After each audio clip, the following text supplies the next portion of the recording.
Hola, ¿qué tal? Bienvenido a esta serie de cursos básicos. Estamos aquí muy contentos, muy emocionados de que tú seas parte de Amistad Roca, que quieras conocer a Dios, que quieras saber de qué se trata la vida cristiana y la vida en la iglesia. Y nos emociona mucho y qué bueno que tienes tus apuntes. Ahí hay muchas cosas que yo no voy a mencionar, pero que voy a ir a lo largo de explicándolas y complementando este tiempo tan especial. Nos da muchísimo gusto que estés ahí listo y queremos solamente encomendar esto a Dios. Padre, gracias porque podemos estar juntos y escuchar tu palabra. Aplícala a nuestro corazón y gracias porque tú eres bueno y gracias por tu amor, Señor. En el nombre de Jesús, amén. Pues fíjense que nosotros somos los gentiles, somos gente que no conocíamos a Dios o tal vez teníamos una religión y ahora estamos conociendo a Dios a través de la Biblia en una nueva un tiempo. Y quiero comentar una escritura que está aquí en Efesios 2:19. Dice: así que ahora ustedes los gentiles ya no son unos desconocidos ni extranjeros, son ciudadanos junto con todo el pueblo santo de Dios. Son miembros de la familia de Dios. Todo está en presente y todo tiene que ver con lo que Dios ha hecho por nosotros. Y somos apartados, somos tomados de donde estaban nuestras vidas a ahora pertenecer a Dios. De eso vamos a estar hablando. Y hay una carta, hay algo que estamos anotando ahí en tus apuntes, pero quiero destacarlos. Hay una lista de cosas que lo primero es que nosotros estamos enfocándonos. Y ese es el centro de nuestras enseñanzas, enfocándonos en la palabra, no en las tradiciones, no en nuestras opiniones, no en ideas del mundo, sino queremos enfocarnos en la Biblia, en la palabra. Y eso tiene que quedar ahí muy claro, y eso es lo que va estableciendo una visión y un sentir de propósito en nuestra vida. De manera que nos enfocamos en la Biblia. También no dependemos de ninguna organización y queremos decirte que no somos los únicos que poseemos la verdad, sino que hay muchas iglesias y hay mucha gente que se reúne y en torno a la Biblia, pero somos una iglesia especial. Porque somos nosotros, queremos sabemos que hay muchas otras iglesias, pero también queremos que no somos los únicos depositarios de la verdad, sino que Cristo es la verdad y Él no es exclusivo de nadie. Así que vamos a continuar y queremos explicarte que hay tres cosas que tú tienes que saber muy bien, tiene que estar muy claro en tu corazón, en tu mente y en tu corazón. Es que la iglesia es una familia, es que tú debes pertenecer a una iglesia y que tú tienes que saber claramente que eres hijo de Dios. No solamente una criatura de Dios, sino que tú sepas que eres hijo, que le perteneces a Dios, que hay una relación realmente con Dios. Y eso es vital para nuestra vida, para tu vida. Así que no somos huérfanos, la iglesia es una familia y tú tienes que pertenecer. No puedes estar brincando como nadie brinca de familia en familia. Tú tienes que pertenecer a una familia y ahí crecer y ahí desarrollarte. Entonces, necesitamos pertenecer. Y quiero hablarte un poquito de la salvación porque se habla de que los cristianos somos salvos. ¿Y salvados de qué? Y vamos a ir viendo a través de el transcurso de esta enseñanza. Quiero leerte Gálatas 3, 26 al 28. Dice: pues todos ustedes son hijos de Dios por la fe en Cristo Jesús. Y todos los que fueron unidos a Cristo en el bautismo se han puesto a Cristo como si se pusieran una ropa nueva. Ya no hay judío ni gentil, esclavo ni libre, hombre ni mujer, porque todos ustedes son uno en Cristo Jesús. O sea, ya no hay diferencias de dónde venimos y de nuestros diferentes trasfondos, sino que en Cristo somos uno. Eso es muy importante. Entonces, el propósito de nuestra vida, tú tienes que saber que Dios tiene un propósito para ti. Dios te trajo a este mundo con un propósito. No estás aquí solamente por accidente, como muchos dicen, ni venimos del chango, no venimos de la evolución. Eso es algo que no es verdad. Dios te creó y nos hizo como hombre y mujer, y así Dios nos ha traído hasta estos días. Y tu vida tiene un propósito sin duda y tú lo tienes que descubrir. Solamente lo podemos descubrir en Dios, porque Él es el que nos creó y es el que nos puso en este planeta con un plan perfecto. Así que tú puedes ver ahí y puedes apuntar que Dios nos creó para amarnos. Dios no creó al hombre, te creó a ti, te dejó ahí, a ver, hazle como quieras, sino que Dios quiere que tengamos una relación con Él, que es nuestro creador. Y hizo todo para ello. Así que necesitamos conocerle. Tú puedes anotar ahí, conocerle, amar a Dios o amarnos. Dios nos hizo para amarnos y conocerle. Porque no podemos conocer a quien no amamos. No podemos amar a quien no podemos conocer. Y fuimos creados para disfrutar una relación personal. Recuerda que la vida cristiana no es una religión, sino tiene que ver con una relación personal con Dios. Dios es una persona y Dios vino a este mundo y se manifestó en Jesucristo y nos ha dado su Espíritu y su palabra y nos podemos relacionar racionalmente y a través de la fe. Necesitamos conocerle a Dios a través de la Biblia que nos ha dejado. Así que ahí hay unas escrituras que Dios nos adoptó de antemano y también en Génesis dice que Dios nos creó a su propia imagen y semejanza. Entonces, el propósito máximo de nuestra vida es que le conozcamos, que tú conozcas a Dios. Y por eso Él ha hecho todo y nos ha dejado su palabra y su Espíritu. Y cuando entendemos esto, podemos disfrutar de gozo, de paz, de una vida con propósito y de seguridad de que Él es nuestro Padre, que no nos dejará ni nos desamparará. Podemos gozar de libertad verdadera y de plenitud. Eso es lo que Dios quiere. Así que no sé si tú has notado que qué bueno que Dios tiene este plan, pero a veces nos cuesta alcanzar, nos cuesta vivir de esa manera, porque hay un pecado, hay un problema. Hay un problema y este problema lo experimentamos muchos antes de conocer lo que Dios ha hecho por nosotros, antes de conocer a Dios. Y este problema se llama pecado. Fíjate que hay un cuadro ahí, dice, hay un problema. O sea, Dios nos amó, Dios hizo todo para estar con nosotros y que nosotros estuviéramos con Él, pero hay un problema. Y este problema se llama pecado. Entonces, el hombre, dice aquí, vive con el deseo fuerte de controlar, ponle ahí, controlar su existencia. El hombre quiere hacer lo que bien le parece, quiere vivir independientemente de Dios y a eso se le llama pecado. Pecado es la naturaleza con la que nosotros hemos nacido y hay una historia en la Biblia, o la Biblia nos habla de la historia de la creación, también de la caída, pero también toda la Biblia nos habla de la historia de la redención, cómo Dios nos vuelve a restaurar y nos libra de pecado. Eso es lo precioso y lo máximo de la historia de la redención. Por eso necesitamos ser salvados del pecado, salvados de las consecuencias del pecado de la muerte. Y por eso es importante que tú conozcas bien que Dios te ha hecho su hijo y que Dios te ha querido meter en su familia. Y todo esto es por lo que Él hizo, no porque lo que nosotros podamos hacer o hayamos hecho. Entonces, la gente, si tú te fijas, mucha gente dice, no, pues yo no necesito a Dios, yo no he matado, no he robado, yo me porto bien. Y a veces también la gente dice, pues la vida es una y hay que disfrutarla. ¿Cuál pecado? Eso no existe, eso es para que ya tú no puedas ser libre, ya no puedas hacer nada. Entonces, también la gente dice, si te sientes bien, haz lo que quieras, ¿no?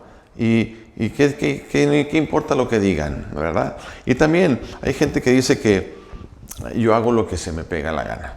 Pero la Biblia nos habla de otras cosas y dice que delante de cada persona hay un camino que parece un camino recto, pero hacia su final es muerte.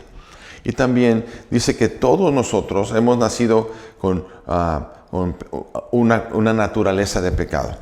A lo largo de tu vida vas a ir entendiendo lo que es el pecado y cómo es una realidad en nosotros. Todos nosotros hemos sido extraviados como ovejas, dice. Hemos dejado los caminos de Dios para seguir los nuestros. Sin embargo, el Señor puso sobre Jesús nuestros pecados. Y también dice aquí que todos nacimos con pecado, que nadie puede alcanzar el estándar, la meta gloriosa de Dios. Así que por eso es que Jesús tuvo que venir, por eso es que Dios tuvo que venir y a salvarnos. porque el hombre por sí solo no puede alcanzar a Dios. Eso se llamaría religión, el hombre queriendo alcanzar a Dios, pero Dios ha venido a alcanzar al hombre y eso se llama cristianismo, se llama salvación, es la obra que Dios hizo por nosotros. Entonces, Romanos 5:8 dice que Dios mostró el gran amor que nos tiene al enviar a Cristo a morir por nosotros cuando todavía éramos pecadores. Esa es una maravilla, es una maravilla. Entonces, el hombre, pues Dios quiere que el hombre sea su hijo, que participe en su familia. Nos damos cuenta que hay un problema que es el pecado, pero también con lo mismo hay una solución. Entonces Dios nos ha dado la solución y es una solución eterna, que de una vez por todas Dios hizo algo que nos puede hacer que seamos aceptos delante de Él. Y yo así de esta manera pertenezco a la familia de Dios. Y es la oportunidad de nacer de nuevo, pero a una vida espiritual. Tú lo puedes poner ahí. Dice, ¿cómo pertenezco a la familia de Dios? Pues naciendo de nuevo. Tú puedes entender que Dios nos da una oportunidad de nacer ahora para Dios o de manera espiritual y también de ser librados del poder del pecado.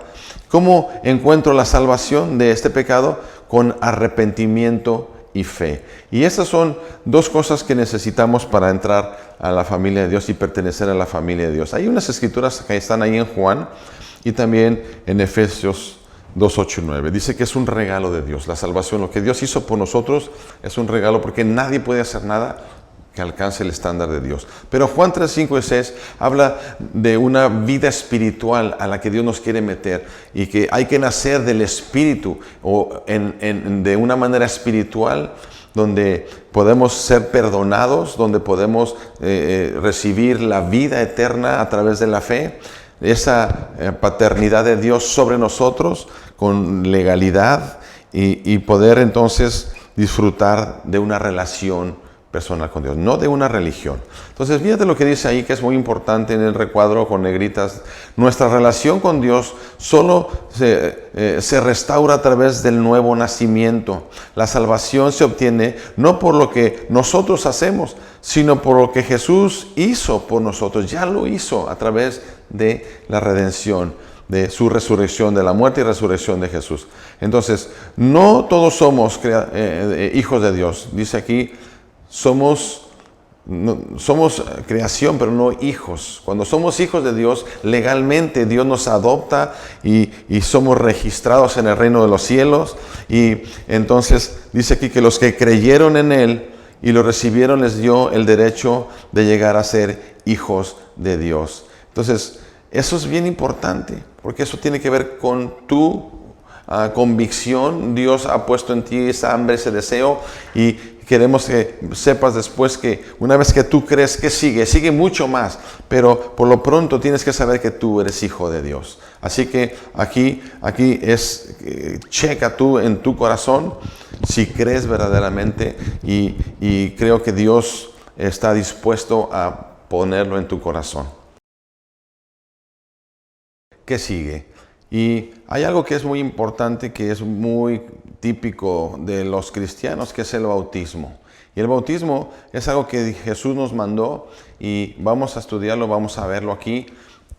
Si tú crees, lo que sigue es que te bautices. Es algo, parece muy sencillo y nosotros de chiquitos nos bautizaron tal vez, pero no tiene que ver con lo que es la fe cristiana, porque eso es personal y tú debes entender lo que Jesús hizo por ti para entonces tú creer y entonces tú bautizarte. Y la Biblia nos habla acerca del bautismo y dice que es un acto que muestra la muerte y la resurrección de Cristo. Tú lo puedes anotar ahí en tus apuntes. El bautismo es un acto que muestra la muerte y resurrección de Cristo. Quiere decir que cuando tú te bautizas, estás diciendo, Cristo murió por mis pecados, yo morí por causa de mis pecados, pero si Cristo resucitó, entonces yo, como estoy en Cristo, también resucitaré a una vida nueva. También el bautismo ilustra mi nueva vida en Cristo, o por eso el bautismo ilustra que yo nazco a una vida diferente. Yo estaba muerto por el pecado y ahora vivo una vida en Cristo, libre del poder del pecado. Y esa es la experiencia preciosa, gloriosa de la vida cristiana, que el pecado ya no reina, ya no tiene el efecto poderoso esclavizador, y que tenemos esa libertad ahora de elegir y no somos ya más esclavos del pecado. Y dice así Colosenses 2:12, ustedes lo tienen en sus apuntes: pues ustedes fueron sepultados con Cristo cuando se bautizaron, y con Él también fueron resucitados para vivir una vida nueva, debido a que confiaron, ahí está la fe, confiaron en el gran poder de Dios que levantó a Cristo de los muertos. Entonces, ¿por qué debo bautizarme? Pues porque Cristo lo ordena, porque es una forma, es algo que Jesús estableció, ahora es una práctica del pueblo de Israel también, pero es también algo como que tiene que ver como algo de iniciar una nueva vida, pero Cristo lo ordena, ustedes lo pueden anotar ahí, y después vamos a ver una escritura. Por lo tanto dice: vayan y hagan discípulos a todas las naciones, bautizándoles en el nombre del Padre, del Hijo y del Espíritu Santo, y enseñen a los nuevos discípulos, o sea tú que estás aprendiendo, a obedecer todos los mandatos que les he dado. Entonces es obedecer lo que Jesús nos está diciendo, y es como una orden, pero también tiene que ser con una convicción que tú sepas y que tú quieras agradar a Dios y armonizarte con los propósitos de Dios. Entonces, eso es muy importante. Y dice: tengan por seguro que yo estoy con ustedes todos los días hasta el fin del mundo. Hay algunos puntos aquí. Tú puedes anotar algunas dudas que las vamos después a aclarar. Puedes anotar algunas dudas, algunas preguntas, algunos comentarios. Y eso es será muy importante, muy enriquecedor cuando nos veamos juntos y podamos platicar de esto. Entonces, ¿cómo debo bautizarme? Hay una forma que es la forma típica y que es la forma tradicional bíblica, que es por inmersión. No es echando agüita, no es de otra manera, sino metiéndote a un lugar donde haya mucha agua y que te cubra el agua, como si estuvieras sepultado en la tierra, pero será agua, y después sales, y eso es cuando se puede hablar de esa, es la simbología de la nueva vida en Cristo. Entonces, así dice la palabra bautizo en el griego, así es sumergir. Y lo vemos escrito cuando en Mateo 3:16, ustedes ven ahí, cuando Cristo dice que salió del agua cuando fue bautizado con Juan. Él no debería ser bautizado, pero él dijo: así debe ser, y yo voy a obedecer, porque Dios envió a Juan a bautizar al pueblo de Israel. Jesús era miembro del pueblo de Israel, él aceptó el ministerio de Juan, él se sujetó al ministerio de Juan, por eso dice: así debe ser. ¿Cuánto más nosotros debemos también bautizarnos? Porque Dios así lo establece. ¿Cuándo debo hacerlo? Pues justamente cuando yo creo, cuando yo entiendo lo que Jesús hizo y creo, entonces yo decido bautizarme lo más pronto posible. Nada debe impedirme bautizar, aunque a veces hay momentos en los que no puedo bautizarme, no hay agua, no se organizan bautizos, ¿verdad? Pero tú lo puedes hacer. Cuando tú creas, tú puedes bautizarte. Eso es algo que lo podemos ver en la Biblia. Los que creyeron lo que Pedro dijo, fueron bautizados, y en un día se bautizaron como 3,000, así lo narra Hechos 2:41. Multitudes creyeron, y los discípulos, los apóstoles, bautizaron 3,000 personas. Imagínense lo que es eso. Tremendo, ¿verdad? Entonces, el bautismo no nos salva. Tenemos que entender eso. Tampoco, el bautismo lo que hace es demostrar que yo creo, y por eso camino con unas obras correspondientes. Si yo creo, entonces me bautizo, porque eso es lo que Jesús dice: el que crea y se bautice será salvo. Y el bautismo solamente es algo que se expresa. Acuérdate que el ladrón que estaba con Jesús, y Jesús vio que se arrepintió y le dijo: tú vas a estar conmigo hoy en el paraíso, te lo aseguro. Y el ladrón no dijo: pues déjeme, me voy a bajar a él, suélteme porque me quiero bautizar. Sino que él simplemente creyó, y eso bastó para que Dios le otorgara su promesa de vida eterna. Pero si puedes bautizarte, eso es, ¿qué te impide? Así le dijo también un hombre a Felipe, o más bien él dijo: pues ¿qué impide que me bautice? Quiere decir que ellos querían responder inmediatamente al Evangelio. Entonces Dios dice, Efesios 2:8, Dios nos salvó por su gracia. Y eso es bien importante. Es un regalo, la salvación es un regalo. Y después el versículo 10 dice, pues somos la obra maestra de Dios. Él nos creó de nuevo en Cristo a fin de que hagamos las cosas buenas que Él preparó para nosotros tiempo atrás. Así que el bautismo es algo que Dios preparó para ti y para mí. Creo, me bautizo. Creo que me impide. Entonces, si creo, entonces yo tengo que caminar en las obras correspondientes a esta fe que tengo. Soy hijo de Dios, tú eres parte de la familia de Dios. Recuérdate, tú debes que pertenecer a la familia, a una iglesia, y no puedes ni debes vivir como huérfano espiritual. Así que vamos a entrar ahora a otra cosa que Jesús enseñó. Quiero decirte nada más que cuando haya oportunidad de bautizos, tú anótate, tú inscríbete, tú di yo quiero, y pregúntale a tus líderes, pregúntale a tu pastor de cuándo hay bautizos porque tú quieres bautizarte. Un mandamiento que Jesús nos dejó como iglesia es el bautismo, creer y bautizarnos. Pero también es algo que dice, hagan esto en memoria de mí. Y estamos hablando de la Santa Cena. La Santa Cena es algo que nosotros hacemos para recordar algo que Jesús hizo. Y vamos a ver aquí en un recuadro, dice, ¿qué es la Santa Cena? Y Jesús nos dijo que celebrásemos no su nacimiento, aunque lo hacemos en Navidad, pero que celebrásemos su muerte, porque su muerte trajo vida, su muerte trajo la redención, la salvación, su muerte es su resurrección. Entonces, ¿qué es la Santa Cena? Es un recordatorio de lo que Jesús hizo en la cruz a nuestro favor. Y tú lo puedes anotar ahí, es un recordatorio. Y también es una proclamación de fe.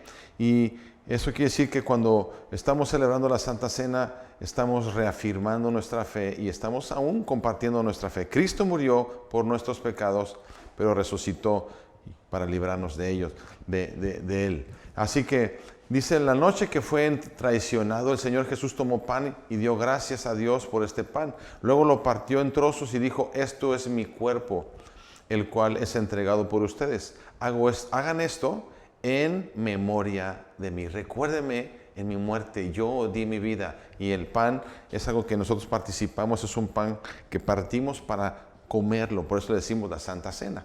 Y también dice, de la misma manera, tomó en sus manos la copa de vino después de la cena y dijo, esta es la copa del nuevo pacto entre Dios y su pueblo. Entonces habla de un pacto, habla de un acuerdo confirmado con sangre, con mi sangre, dijo Jesús.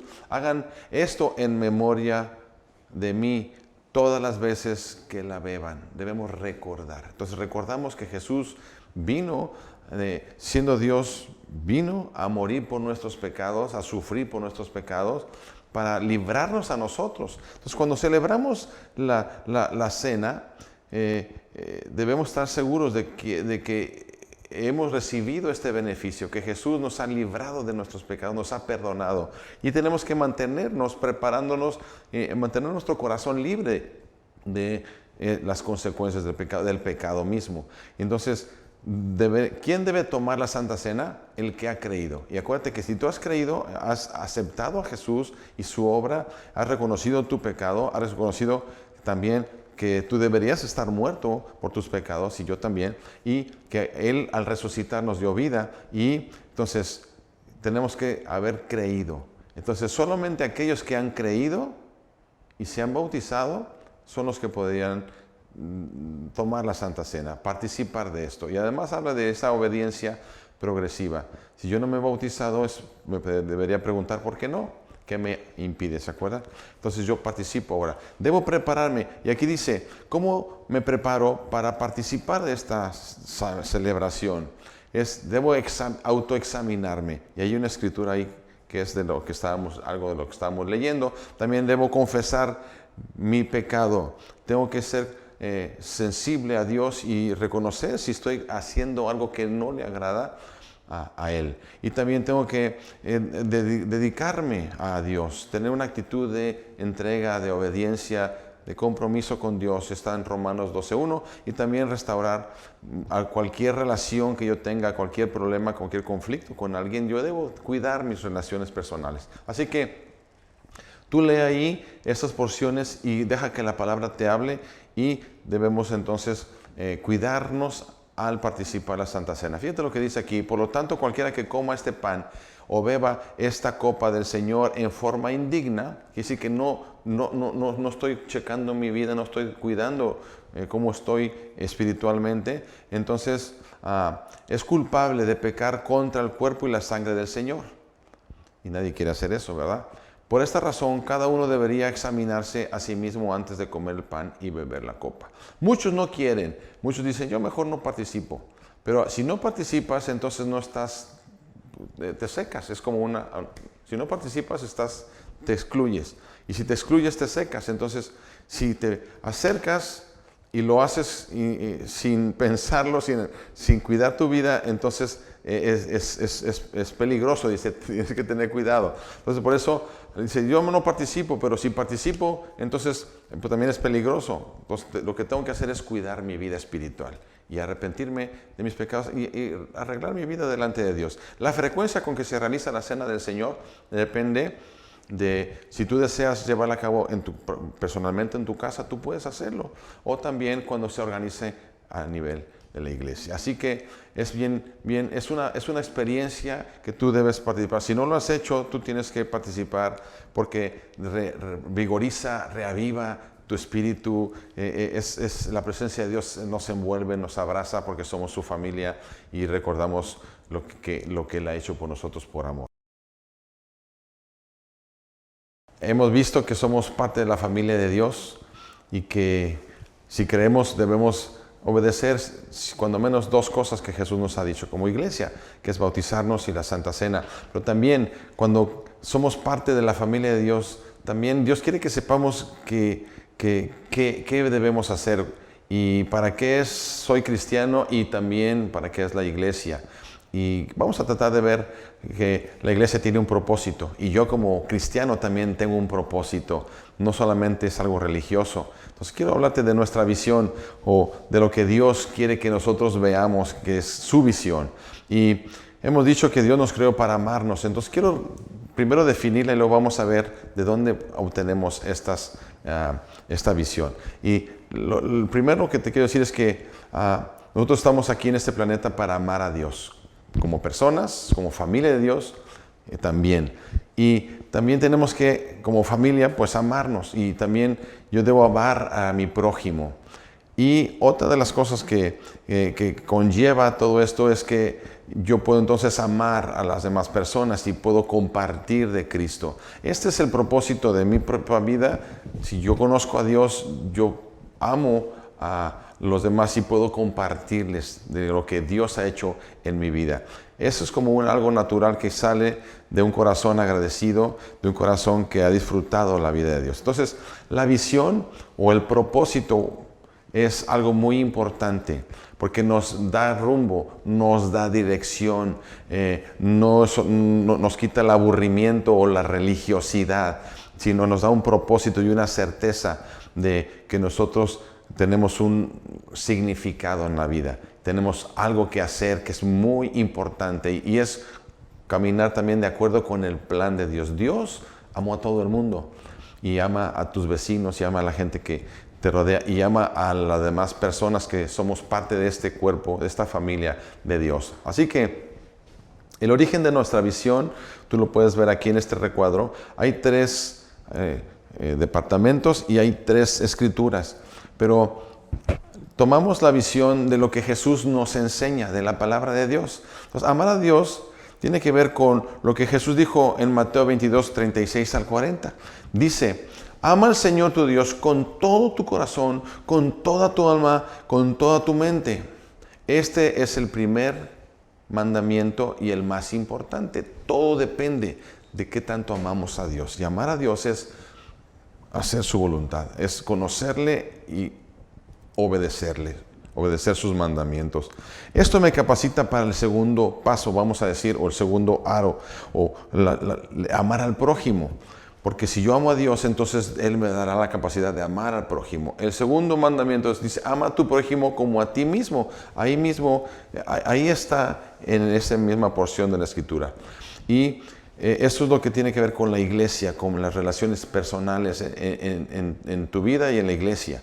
Entonces, dice aquí, que la siguiente, lo que sucede después de esto alcanza a las demás personas. Por eso Jesús también en una escritura que está en el mismo Mateo, pero al final 28 y el 19 y 20, nos dice qué debemos hacer. Dice, por lo tanto, vayan y hagan discípulos de todas las naciones, bautizándoles en el nombre del Padre, del Hijo y del Espíritu Santo.